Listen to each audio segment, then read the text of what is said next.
Hi everybody, welcome to another episode of It's a Wild Life. My name is Glenn Robertson and I will be your host of the show today.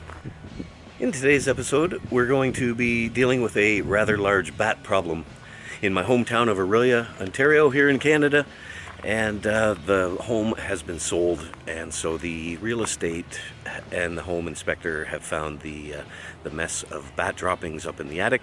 So the deal hinges upon the current owner getting rid of the bats. So this show, we're going to show you the process involved with getting rid of bats, getting them out of the house, and cleaning up the mess, and getting the building back into its original state with nice new clean insulation. So come on along and let's have a look at what we get up to here at Robertson's Wildlife and Pest Control.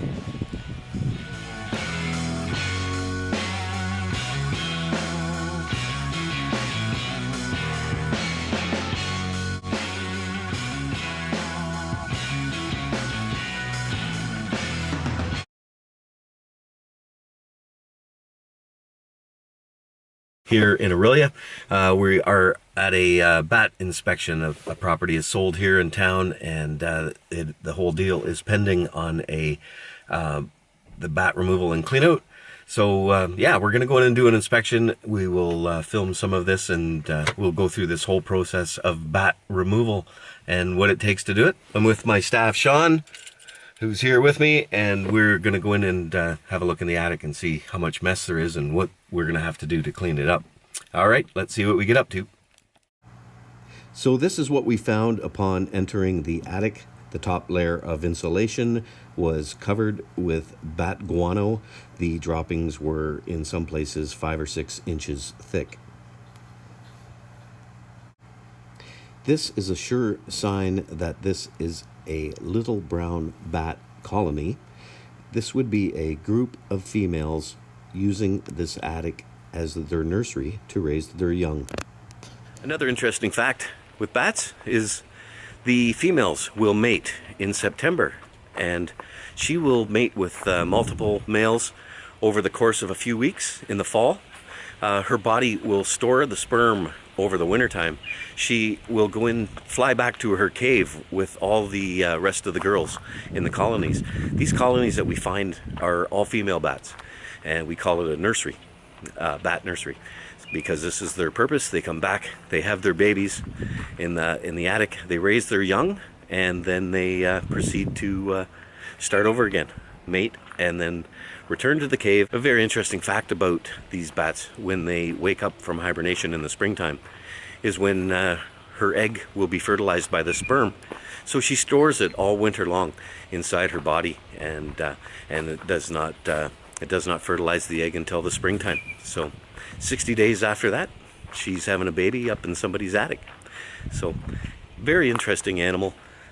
We love the bats here. We do not harm any bats. We won't perform any removals during the birthing season. The birthing season here in central Ontario starts around the first week of June, runs till probably mid-July. We won't start up and do any bat work until August.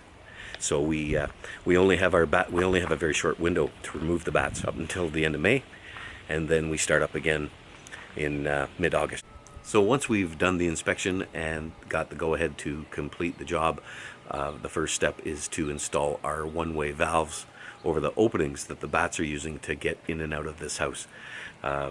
Very important. They have not figured out how to get back in through these valves, so it allows them to get out and they can't get back in. Another major step, and maybe the most important part of this whole process, is the secondary opening seal up. We seal everything on the house that the bats could potentially use to get back in. So when they are evicted, they'll come out the one-way valve, and when they cannot get back in, they will crawl around the house for a couple of nights looking for any crack, any way to get back in. You know, this is their home. This is where they have been living.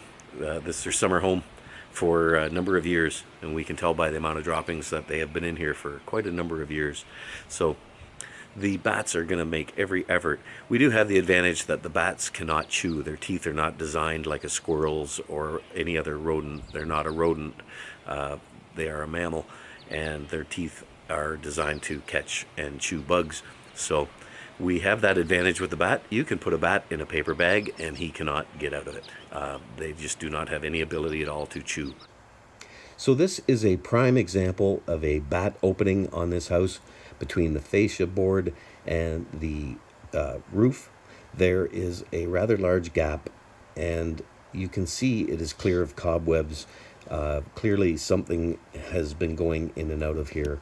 We will install one of our one-way valves. You can see a man's hand easily fits into that opening, and so once the one-way valve is installed, we will seal around either side. This allows the bats to get out, and they cannot get in at this point.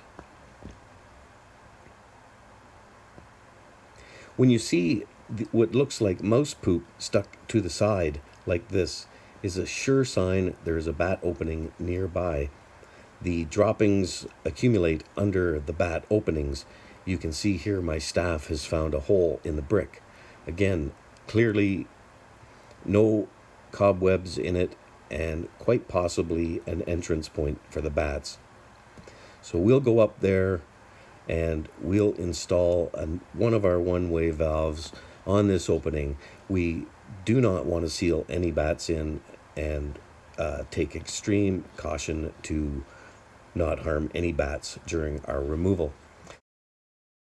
This here is another classic example where the flashing is loose next to the building, where one roof comes up and touches the side of the building. It's a very easy spot for the bats to land and crawl right in through this opening. You can see again it is large enough for a man to fit his hand in there. So this is a definite area we would install another valve. So once we've got the bats out of the building, the next step is to clean out the bat droppings. The little brown bat is fairly unique and quite a bit different from the big brown bat. The big brown bat will live in your house year-round.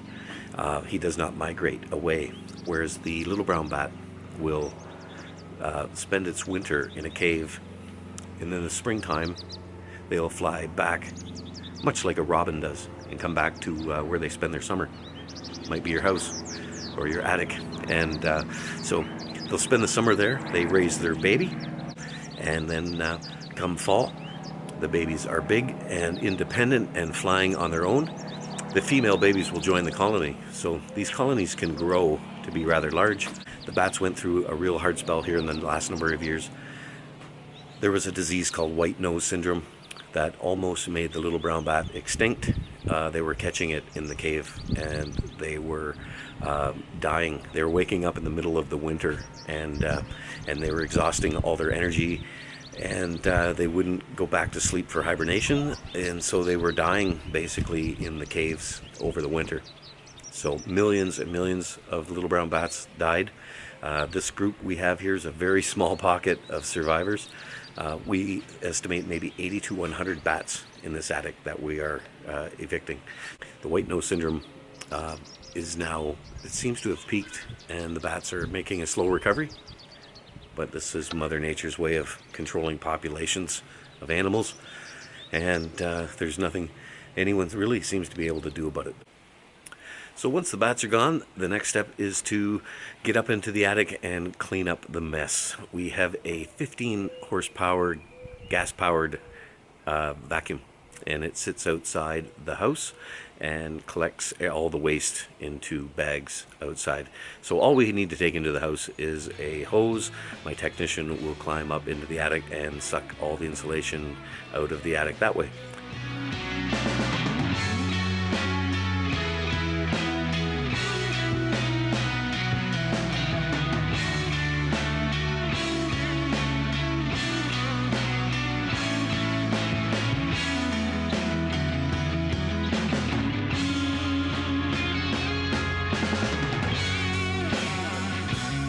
So I'm up here inside the attic while we are getting set up, and you can see the amount of bat droppings, and this has just been for we're guessing maybe the last 4 or 5 years since they have re-insulated. This is all brand new insulation here. So this house has been cleaned out once before.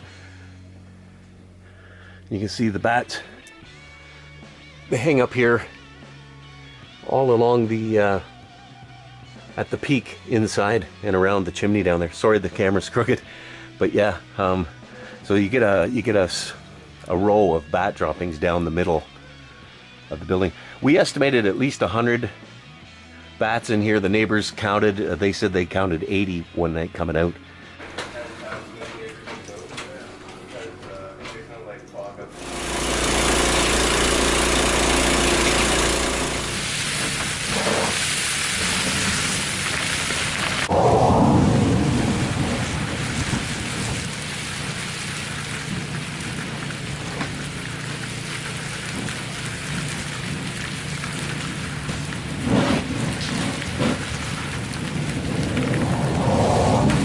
So the final part of this job is to put new insulation up in the attic, and then we will cover it with a membrane to protect it. In the event the bats get back in, then the membrane will catch the bat droppings and the guano and not ruin the brand new insulation. It also makes it easier for the homeowner to just have a look. They just have to check on top of the paper and see if there's fresh droppings. And because we do guarantee our work with bats, you know, we leave it up. The homeowner has to check the attic annually and see if there's any evidence of bats back in the attic. Various ways they can get back in. They can get in. Sometimes people will put a new roof on their house, and then it's not sealed up properly, or you know, nature will blow a tree or a branch up against the house and make a hole. Or, you know, so there's very many ways that the bats can find their way back in after we've been and done a job. So the re-insulating process is fairly straightforward. It's a very simple machine to operate, and we will just feed it the insulation. It pumps it up into the attic. So I'm up here in the attic with one of my staff, and he is blowing in the brand new insulation. You can see we've got it all cleaned out. All the old droppings. And the best part is no bats left up here.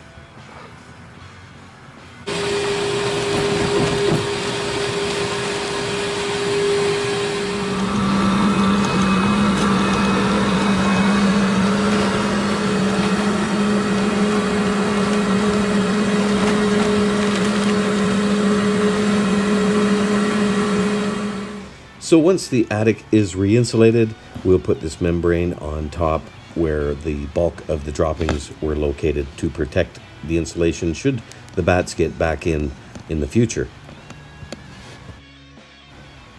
So now that the job is completed, the final step is to remove these one-way valves that we put on to allow the bats out, and we will remove those at the end of the job and seal up the final openings.